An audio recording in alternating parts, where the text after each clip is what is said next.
Yesterday is now in theaters, and with Yesterday, it is Danny Boyle's latest film. Danny Boyle is the director who gave us films such as Transpotting, Sunshine, Steve Jobs, Slumdog Millionaire. He's a well-known director, and I've seen all of his theatrical films, all 13 to be exact, after Yesterday.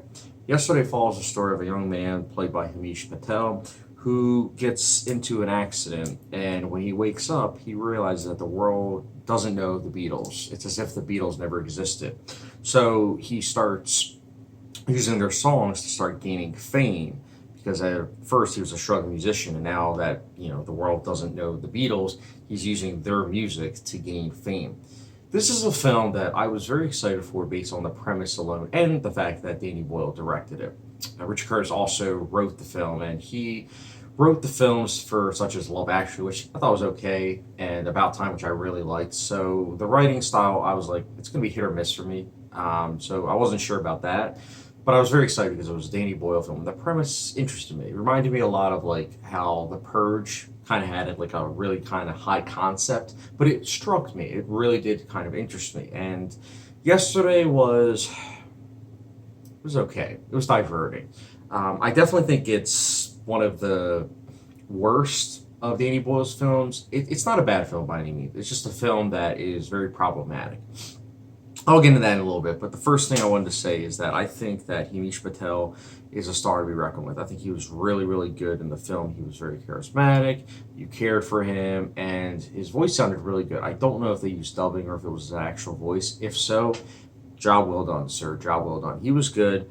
I enjoyed the cast too that they had. They had Lily James. Most of you would know of her from Baby Driver. Kate McKinnon from SNL. Ed Sheeran from, well, music, as well as, Game of Thrones cameo.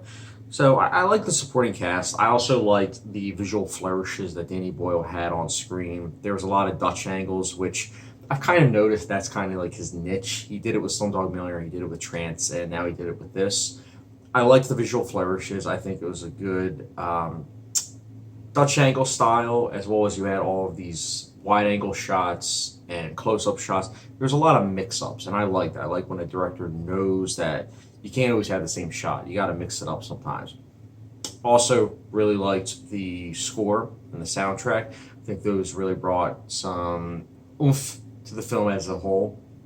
So, I mean, technically speaking, it is a solid film. It's a film that's a little film that, if you go into it with low expectations, you might enjoy. But here's the problem. This is a movie that came out in 2019. If you're watching this in 2019, you know that. But for the future, this is a 2019 film, and they treat Lily James' character as if she's from the 20th century. I get it that this is a film about the Beatles as if they didn't exist, but I still feel as though you should treat the female characters in a film with respect. I feel as though they don't. I feel as though there are certain decisions, certain writing choices of Lily James' character that I really did not like. I think it didn't sit well. I really did not like the writing. I'm just throwing it out there. I think it was a waste of a concept. But not only that, I think with what they decided to do with the final act is atrocious. What they decided to do is essentially have a concept that's very gray. There's no real black and white to it. And they turn it into a black and white concept at the very end that is very predictable. And you see coming a mile away, you're like, I hope you don't do that. And you're like, oh, you did that. And it stinks because, again, I feel like it's a premise that really could have worked if not for the fact that they decide to go with a black and white concept, black and white messages. There's no real thought that goes into it. Like, this is a movie that it's very forgettable after you're watching, other than frustration. At the end of the day, I would call this a very disappointing movie, except for the fact that Danny Boyle, he seems to give it his all. Like, his style is there. He directs the actors very well. He has a usual upbeat score and soundtrack that helps out a lot. But at the end of the day, the writing, the plot, the structure, the final act, I think it all just is a mess. And it's not a mess in a good way. It's a mess in that it just treats, the female characters as if they're from the 20th century. A final act that's extremely predictable and not interesting really at all. You see a mile coming away, and just messages that could have been dove deeper and have more of a gray area. So with all that said, yesterday for me, would I recommend it? It's a Danny Boyle movie, so see it. It's not the worst movie I've seen, but it's also not a good movie. It's a middle of the road movie. It's an okay movie, but I would still say give it a watch. And that's why yesterday for me, I'll be giving it a 3 out of 5 star rating, which for those like a hot sauce rating, it's the good old Frank's Red Hot Sauce. 3 out of 5 stars, I think that's fair, but not gonna lie, I'd probably give it 2 out of 5 if it wasn't for Danny Boyle, his directing, and his visual flourishes. But that being said, guys, what did you think of yesterday? Was it a good film? Was it a bad film? Let me know your thoughts in the comment section below. And I also wanted to make a side note.